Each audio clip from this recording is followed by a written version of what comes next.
Merci beaucoup.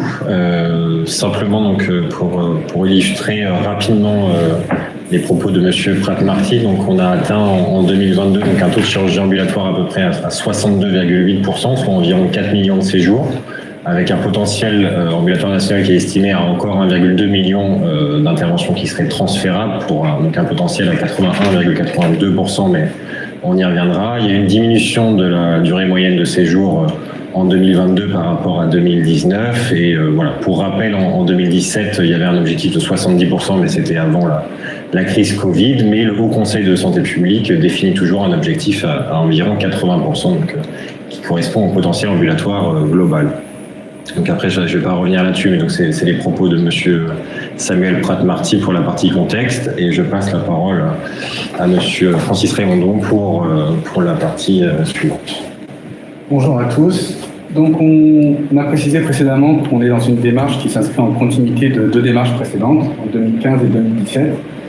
L'important de ces démarches, c'est de vous fournir des éléments de décision, une compréhension de vos organisations, et pour exemple, on a ici affiché quelques indicateurs clés. Alors, pour ceux qui ont participé aux démarches précédentes, vous savez qu'il y a un grand nombre d'indicateurs. Ici, on a voulu illustrer nos propos avec des indicateurs particuliers qui montrent le côté opérationnel et centré sur des problématiques d'organisation.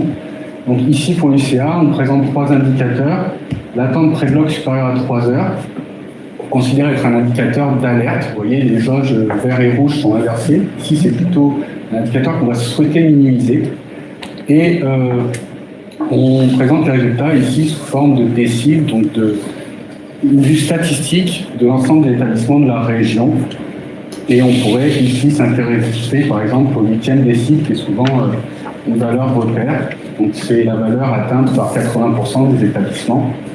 Et donc sur l'attente pré-bloc, on avait, les chiffres sont petits, 6% des patients qui ont une attente, donc 80% des établissements qui ont moins de 6% des patients avec une attente supérieure à 3 heures. Donc c'est bien, on voit que c'est un chiffre qu'il faut minimiser. C'est un chiffre où on peut tendre encore plus bas, on peut se rapprocher de zéro, et les 20% meilleurs arrivent à avoir 2% des patients uniquement avec une attente supérieure à 3 heures. L'appel du lendemain, également un élément de qualité. On a dit qu'il y a un focus donné sur la question qualité et pertinence des parcours. L'appel du lendemain contribue dans la prise en charge ambulatoire, et pareillement, on va retrouver ces indicateurs où le 8e décile, ici, sur un indicateur positif, montre que 80% des appels du lendemain sont effectivement réalisés. Puisqu'on parlait ici pas de tentative de l'appel, mais d'avoir un réel échange avec le patient. Il y a une vraie finalité de s'assurer de surveillance à distance de l'état du patient. On peut noter aussi qu'on avait déjà perçu une évolution entre 2015 et 2017. Si on reprend ce 8e décile, on voit qu'en 2015, il était autour de 60%. Donc il a su progresser près de 80%. Et ce qu'on espère, c'est qu'en 2023, on sera montré qu'il est encore au-dessus, encore meilleur. Voilà. Autre élément de qualité, sur les remises de compte rendu de chirurgie, on voit également des chiffres qui sont assez importants et on voit des progressions entre 2015 et 2017.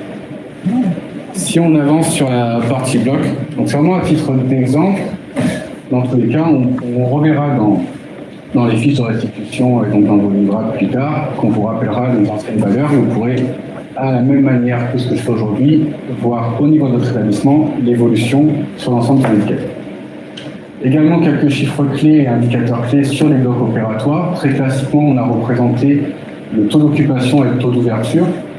On va toujours mettre la priorité sur le taux d'occupation, qui est un indicateur organisationnel. Le taux d'ouverture est lié au bâtiment, donc c'est un élément à connaître, mais on va d'abord optimiser le taux d'occupation. On va rappeler que sur le taux d'occupation, la valeur repère est à 80%, celle qu'on va essayer d'atteindre, voire de dépasser.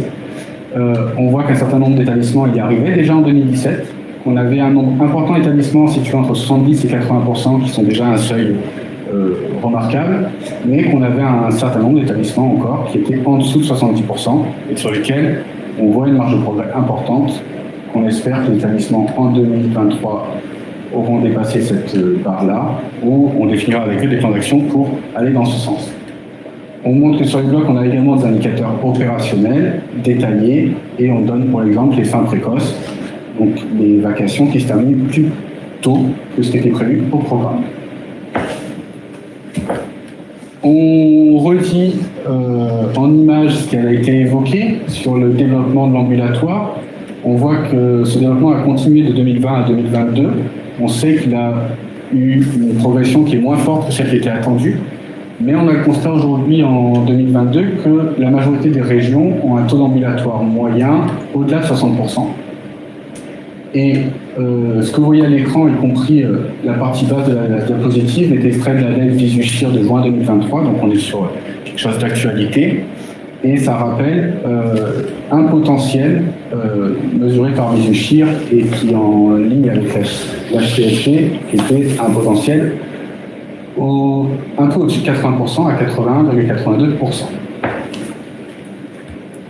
L'objectif de la démarche, de ce parangonnage, sa finalité, c'est l'amélioration continue des organisations sur les deux périmètres qui sont le bloc opératoire et l'UCA, avec, en lien de cette organisation performance, la libération du temps médical.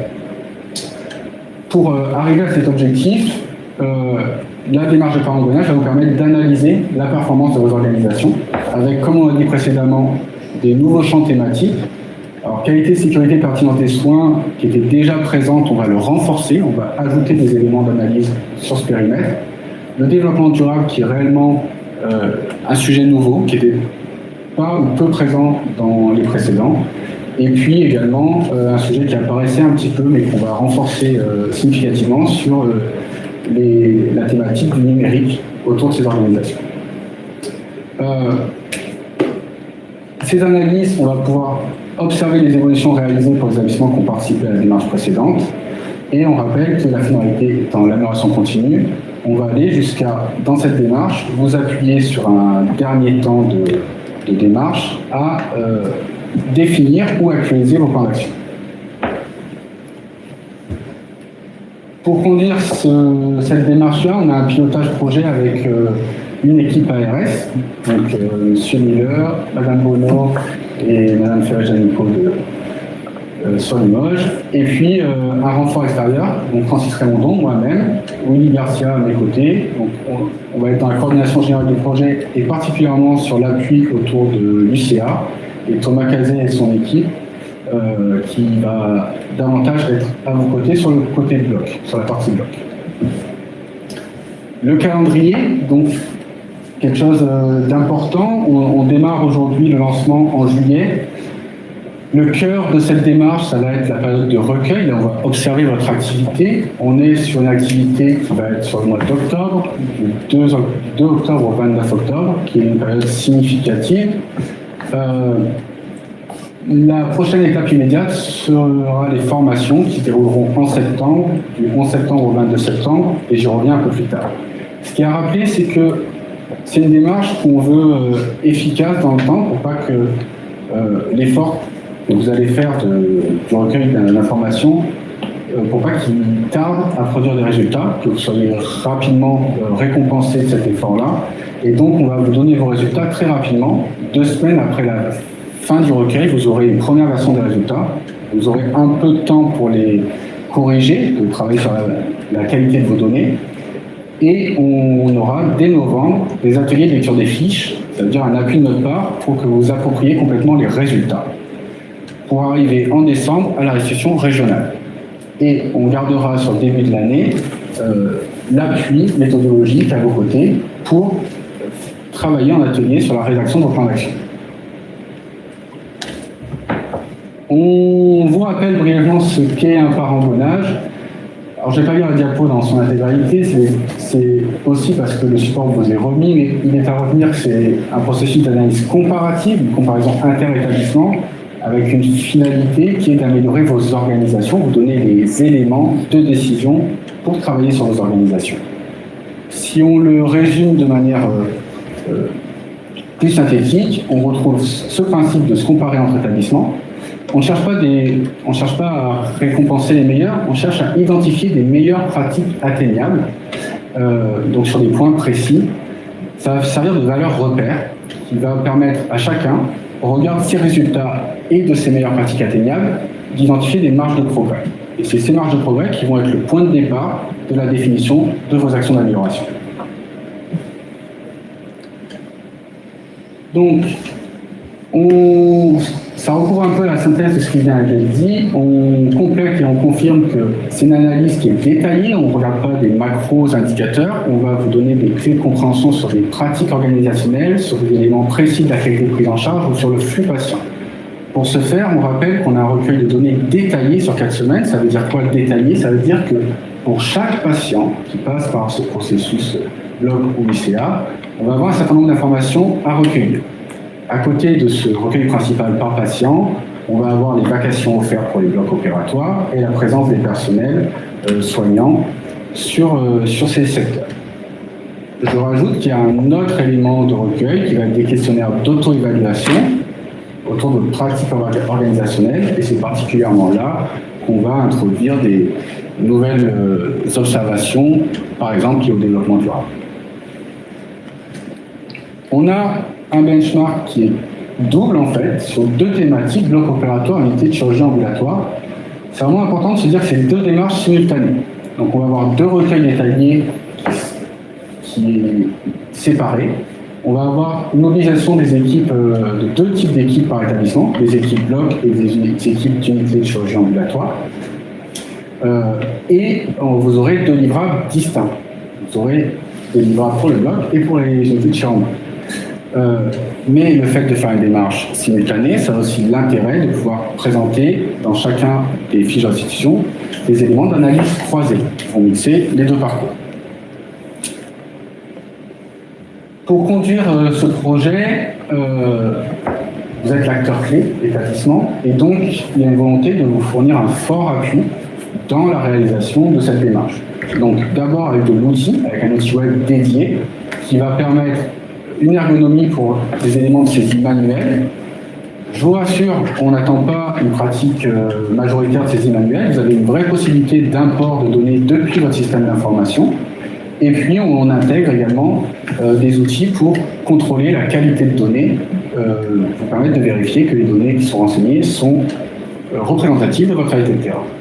Ensuite, il va y avoir des formations pour l'ensemble de vos équipes, des formations à la fois pour le recueil, mais aussi pour l'appropriation des résultats, puisqu'il est important de se dire que la finalité, c'est que vous ayez des résultats pour vous, que vous soyez en capacité de vous approprier complètement.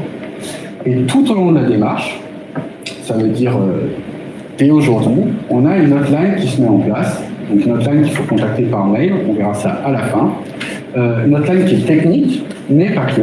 Il y a aussi volonté avec méthodologie. Ça veut dire que lors du recueil, si vous avez des situations particulières, des parcours patients qui sont atypiques et qui n'est pas simple de représenter dans la collecte de données, on sera là pour discuter avec vous et trouver une solution pour représenter au mieux vos réalités de terrain. Les livrables attendus. On vous présente aujourd'hui les livrables attendus parce que c'est la finalité, c'est le bénéfice attendu des établissements dans cette participation. Et voilà, c'est important de comprendre quels sont les livrables qui vont vous être proposés. On a 3 types de livrables que chaque établissement aura. Alors, des livrables individuels. Le premier livrable et le principal livrable, c'est la fiche de restitution individuelle établissement. En fait, chaque établissement aura une fiche pour ses activités, et plus particulièrement, il y aura une fiche par UCA et par bloc opératoire. Ensuite, on a une déclinaison qui est la fiche de restitution par spécialité. On va reprendre un format qui est proche de la restitution individuelle par UCA ou par bloc opératoire, mais on va la filtrer sur une spécialité pour pouvoir avoir un élément de gestion avec les équipes médicales de cette spécialité. Un point important, dans cette vue-là, on va aussi avoir une analyse complémentaire où on va descendre jusqu'à l'acte opératoire, qui va être une notion CCAR. Dernier point, on a un diaporama de restitution régionale qui, lui, va être une synthèse inter-établissement et qui sera présenté en décembre avec un livrable unique. On vous présente rapidement un exemple de fiche de restitution individuelle établissement. Donc pour rappel, il y aura une fiche pour les UCA et une fiche pour les blocs. Ici, on vous prend un exemple sur l'UCA. On parle de fiche de restitution, mais on est plutôt sur un document d'une vingtaine de pages, avec une page macro que je vais vous présenter un peu plus loin, et une vingtaine de pages encore de détails. Ici, on est sur un exemple récent, puisque ces campagnes régionales ont l'habitude de s'enrichir les unes des autres. Donc ici, on est sur une campagne menée en Hauts-de-France en 2022. Et ce que vous voyez à droite, ce n'est pas la page macro, c'est la page de sommaire. Et vous voyez dans les items du sommaire, ce que je vous disais, qu'il y a un certain nombre de détails par axe d'analyse, puisqu'on a en page 4 la page macro, mais la dizaine de chapitres qui suivent sont des pages d'analyse. Petit rappel, je voulais vous montrer des exemples de fiches de restitution, mais aujourd'hui ce n'est pas une formation aux fiches de restitution, c'est une présentation. La formation aux fiches de restitution sera en novembre pour vous. Et donc, c'est un document qui est riche, donc forcément qui est dense, et sur lequel on prendra le temps de donner les armes pour maîtriser l'utilisation de cet outil. Donc, quelques exemples concrets des fiches de restitution donc, sur l'UCA. Ici, on a la page macro. Alors, je pense qu'à l'écran, pour vous, c'est également petit. Je vais juste donner les grandes lignes. On a des éléments de contexte, de cartographie. Le bandeau du haut, où on retrouve le nombre de places installées pour un UCA, le nombre de ressources humaines mobilisées sur les 4 semaines d'activité, le nombre de séjours pris en charge sur ces 4 semaines et le nombre d'heures de présence patient. Ça donne un contexte. Sur la partie gauche, les 6 graphiques, on est aussi sur des indicateurs qui vont être plutôt de contexte, des indicateurs qui sont difficilement comparables. On va avoir la répartition de votre activité par grande filière, chirurgie, endoscopie, interventionnelle ou autre. On va retrouver dans le graphique, je crois qu'il y a un petit curseur que je peux vous mettre. Voilà. On va retrouver sur le graphique d'à côté la répartition de votre activité par spécialité avec le top 5 des spécialités. On va retrouver un peu plus bas la notion de programmation de vos séjours, sachant que les parcours urgences ne sont pas incompatibles avec l'ambulatoire. Si on va à droite ici, on va vous donner une vision de votre activité en termes de case mix patient, en termes d'éventail des cas patients, de manière simplifiée en vous disant combien de patients vous prenez en charge qui ont des durées de séjour en UCA de moins de 3 heures, de 3 à 6 heures, de 6 à 9 heures ou de 9 à 12 heures, et voir si vous avez quelque part l'opportunité d'avoir une filière courte et une filière longue au sein de vos parcours ambulatoires. Ici, vous voyez votre répartition d'activité en somme de présence patient par jour de la semaine. Regardez si l'activité est lissée sur la semaine, si c'est des jours forts ou faibles. Et, dernier élément de contexte, vous voyez votre volume patient par tranche horaire d'heure d'entrée dans l'UCA. Et ce qui va nous intéresser davantage dans la page macro, c'est un certain nombre d'indicateurs ici, sur la partie droite, qui sont des indicateurs qu'on va pouvoir comparer en interétablissement. Et vous allez retrouver dans ce type de graphique, alors je ne vais pas prendre le temps de l'expliquer dans le détail aujourd'hui, mais vous avez un petit curseur violet qui va être visible ici ou là, qui à chaque fois donne votre valeur établissement. Et la bande colorée derrière vous donne en fait la vue statistique des autres établissements de la région. Donc sans plus d'explications, je vous donne pour info quelques indicateurs clés qu'on va observer là. Le premier indicateur est la part d'activité qu'on va dire classique, donc chirurgie endoscopie. Le deuxième est le taux de rotation, l'indicateur classique de l'ambulatoire. Ensuite, on va voir des ratios de présence patient par équipe soignante. On arrive dans le deuxième bloc sur les indicateurs opérationnels liés au flux, donc des sorties avant 13 heures ou des entrées après 12 heures qui vont être contributifs à améliorer le taux de rotation. Et puis des logiques de pertinence de durée de séjour avec le taux d'attente pré-bloc inférieur à 1 heure, qui est une pratique à maximiser. Dans un très grand nombre de cas, on peut attendre un parcours de ce type-là. Et on retrouve l'indicateur en dessous, qui est un indicateur d'alerte qu'on a vu tout à l'heure, qui est le temps d'attente pré-bloc supérieur à 3 heures, qui est généralement à éviter, sauf qu'il y a des cas exceptionnels. Dans la partie basse, on retrouve des indicateurs qualité sur l'annulation, les transferts en hospice complète, les programmations tardives, donc non protocolisées, ou à l'inverse les protocolisées, donc qui font référence à des parcours urgence en ambulatoire. donc souhaités ou subis, les appels de la veille, du lendemain et les comptes rendus remis à la sortie. Je continue sur des exemples concrets. On ne va pas faire les 20 pages, mais je vais planter 3-4 pages un peu représentatives. Ici, on voit le flux patient, donc toujours dans la thématique ambulatoire, chirurgie ambulatoire. Et vous voyez, on a une partie commune avec les blocs en dessous. Donc en haut, vous voyez le parcours ambulatoire simplifié en 3 couleurs. En orange, le temps pré-bloc, en rouge, le temps au bloc, et en bleu, dans 2 notions différentes, le temps post-bloc. Et vous avez ici la somme aux moyennes, et vous avez en dessous un détail un peu plus complexe qu'on apprendra à travailler avec vous sur l'ensemble de ces 4 étapes. Sur la partie basse, on va retrouver également les grandes étapes du parcours, mais côté bloc, avec principalement le temps en salle, ici, le temps en SSPI, et puis les temps aux interfaces. Autre exemple d'analyse, faites un recueil sur 4 semaines. Donc certaines analyses vont être reportées dans le détail sur l'ensemble des journées des 4 semaines. Donc ici, vous voyez dans le premier graphique en haut, votre nombre de patients pris en charge par jour, chaque bâton égale 1 jour, et les 4 couleurs. On retrouve la notion tout à l'heure de durée de séjour. Donc en violet clair, les patients avec des séjours très courts, de 0 à 3 heures, et en violet foncé, les patients avec des durées de séjour longues de plus de 9 heures.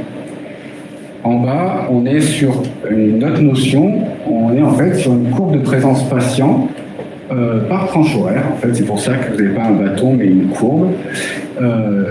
Donc, il faut imaginer un axe temps en bas de 7h à 19h, et ça montre un pic de patients présents en milieu de journée en général. Et vous retrouvez 4 couleurs qui sont celles du précédemment. Le rouge, c'est le temps au bloc, le orange, c'est le temps pré-bloc, et le bleu, c'est le temps post-bloc.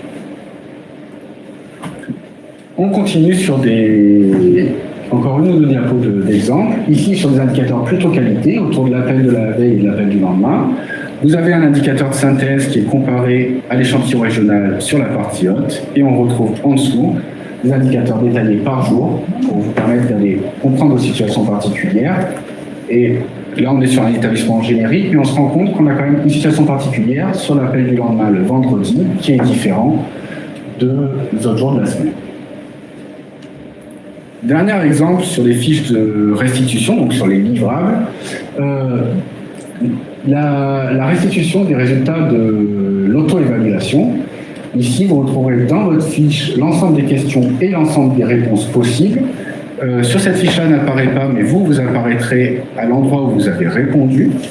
Et vous avez, sur les petits graphes colorés en violet, la répartition des réponses de la région, ce qui vous permet de vous positionner. Vous dire est-ce que vous êtes dans une pratique minoritaire ou une pratique majoritaire, sachant qu'une pratique majoritaire n'est pas forcément la meilleure.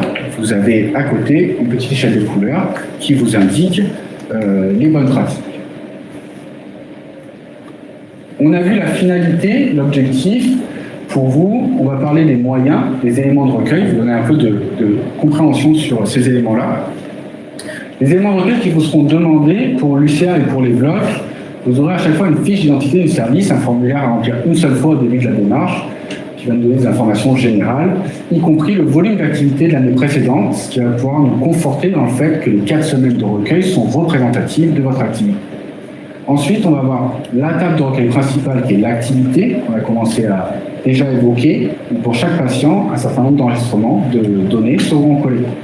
Vous aurez ensuite des plannings de présence RH dans une version simplifiée, l'auto-évaluation, donc les questionnaires de pratique, et vous aurez en plus, pour les blocs, le planning de vacations, les vacations offertes, et au global de l'établissement, vous aurez les CCAM, donc les actes opératoires, qui permettront d'aller dans le détail de l'analyse par acte dans le rapport spécialité.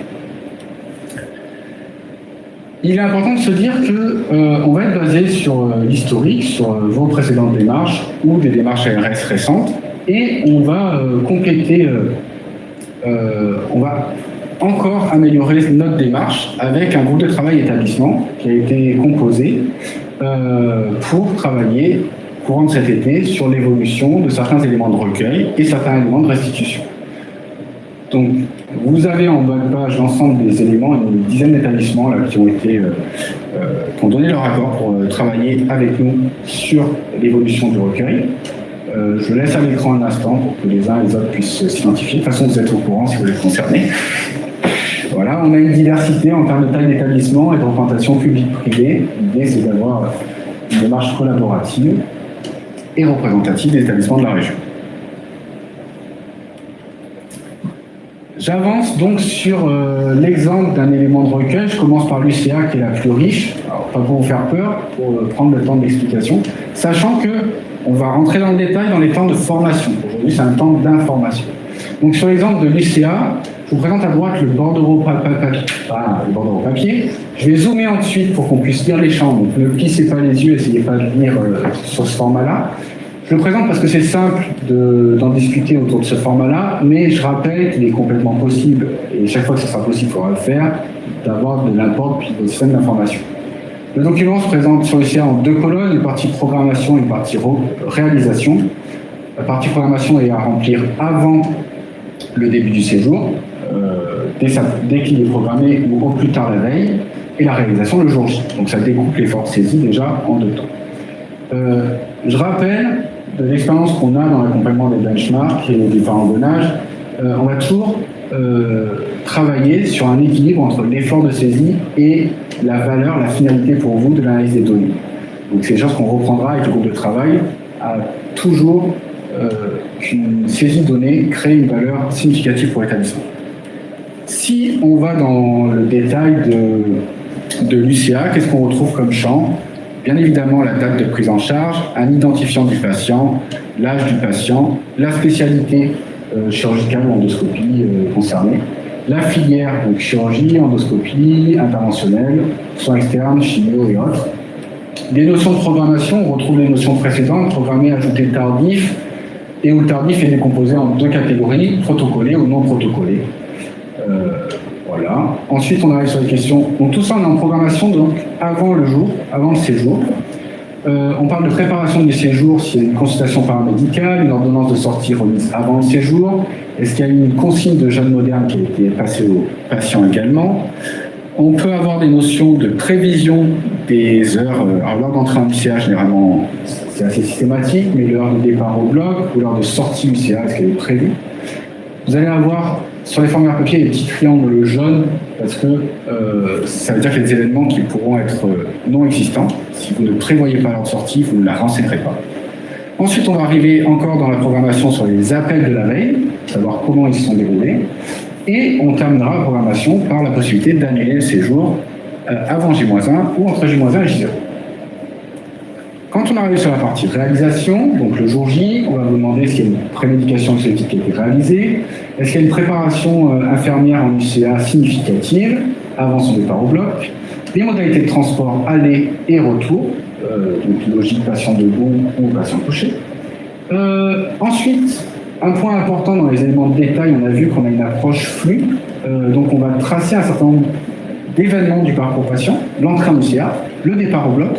En jaune, c'est des éléments qu'on va plutôt basculer dans le recueil du bloc, donc je ne vais pas zoomer aujourd'hui, c'est ce qui se passe à l'intérieur du bloc. Ensuite, on arrive sur l'heure de retour en UCA, l'heure de libération de la place en UCA, dans le cas où vous avez un salon, et l'heure de sortie UCA. On arrive sur une notion d'anesthésie par la suite, dans une version simple. D'autres événements clés de la prise en charge, mais qui ne sont pas forcément chronologiques avec les précédents. On va avoir des étapes, des événements de réhabilitation, avec la reprise des boissons, l'heure de collation et du premier lever. On va pouvoir sortir à ce moment-là avec la situation de transfert en hospice conventionnel, qui peut être déclarée. L'idée, c'est plutôt d'être dans le fait de rester dans un parcours UCA, majoritairement. Ensuite, d'autres événements clés qui sont liés à l'aptitude à la rue et à la visite médicale, avec l'événement d'évaluation infirmier avec un score de Chung, la visite de l'opérateur ou la visite du MAR, les uns ou les autres. Le compte rendu de remise à la sortie et l'appel du lendemain, et on en a fini pour l'UCA. Côté bloc, un recueil qui est beaucoup plus léger, je vous ai remis l'exemple de ce que vous avez vécu en 2017 dans votre région. Donc, pour faire rapidement, l'identifiant du patient, la salle opératoire, l'opérateur, la notion similaire à ce qu'on a dit tout à l'heure de programmer, ajouter, tardif, la question d'une préparation au sein du bloc, mais avant l'entrée en salle, donc par exemple pour une préinduction. Ensuite, des événements clés de la prise en charge au bloc, donc l'entrée en SAS, l'entrée en salle, le début geste fin geste, la sortie de salle et la notion de SSPI, et un recueil d'anesthésie qui était plus complet que ce qu'on a vu côté ambulatoire.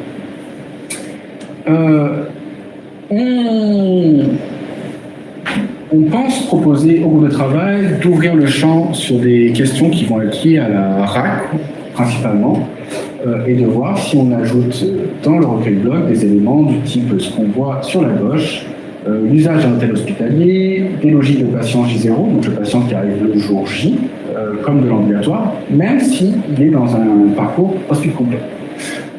La question de jeunes modernes, les modalités de transport aller et retour, et les questions de réhabilitation, reprise des boissons de premier degré qui peuvent avoir lieu en SSP.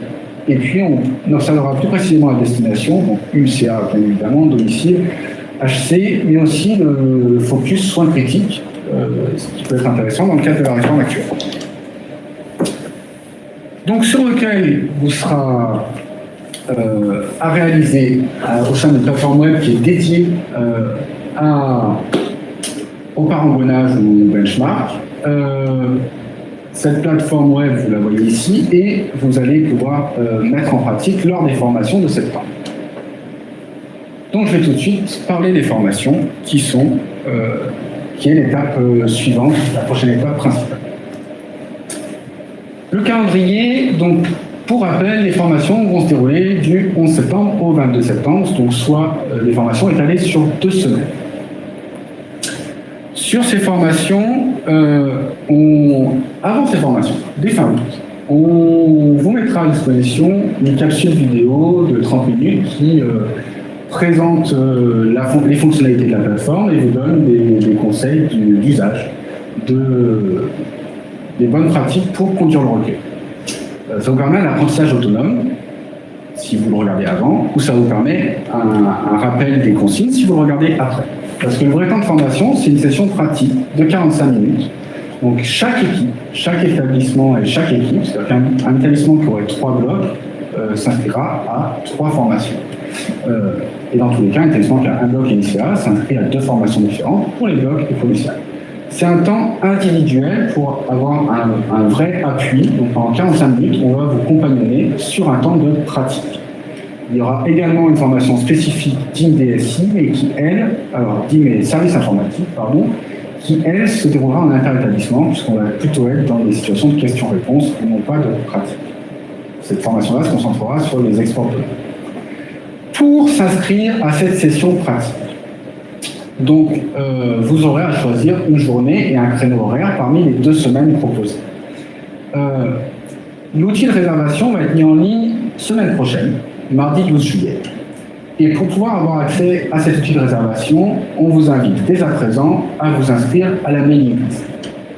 Donc, en vous inscrivant à la mailing list, donc soit avec le lien qui est ci-dessous à l'écran, ce sera plus simple de cliquer quand vous recevrez le diaporama, ou en prenant le QR code avec votre appareil photo, vous pourrez vous inscrire à la mailing list, et à partir de ce moment-là, vous recevrez toutes les informations tout au long de la démarche, et ça commencera par le lien vers l'outil de réservation des formations et les différentes consignes pour ces formations.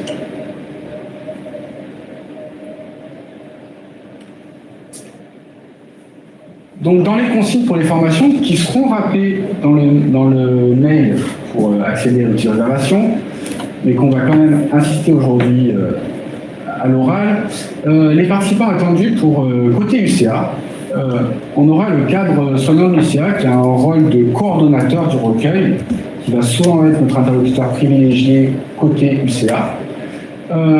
On vous invite à avoir des personnes de votre équipe, à minima une infirmière de l'UCA, plusieurs si vous souhaitez, et puis d'autres personnels si vous avez une assistante médicale par exemple qui interviendra dans la phase de collecte. Le médecin coordonnateur de l'UCA est bien évidemment un acteur clé de la démarche, mais il est invité, mais sa présence pour la partie recueil est facultative. Généralement, il est peu acteur de la partie recueil. Par contre, lorsqu'on sera sur les formations de lecture des fiches ou de plan d'action, c'est un acteur qui sera plus qu'attendu. Côté bloc opératoire, une structure assez comparable, le ou les cadres soignants du bloc opératoire sont nos interlocuteurs clés pour la gestion du dispositif. Et pour le recueil, il est important d'avoir une IBOD et une IAD, également peut-être les infirmières de SSPI, et le médecin coordinateur du bloc est invité, mais sa présence n'est pas obligatoire dans ce temps lié à la formation recueil. On arrive sur le troisième format de réunion pour les médecins DIM, pour les équipes DIM et équipes services informatiques. Donc on attend un représentant de ces deux services. Ces formations concernent principalement les exports de données et puis on sera également là pour répondre aux questions côté RGPD pour l'ensemble des données à collecter. Donc là on va être sur aussi un format de 45 minutes mais qui se présentera sous un format inter-établissement puisqu'on n'accompagne pas une pratique, on est plus à passer de l'info et à répondre aux questions à répondre aux questions des établissements. Donc on fait généralement des groupes entre 6 et 8 établissements. Garder des groupes petits pour quand même qu'il y ait une interaction et que les questions puissent être exprimées. En parlant de questions-réponses, on arrive aux notes pour la réunion d'aujourd'hui.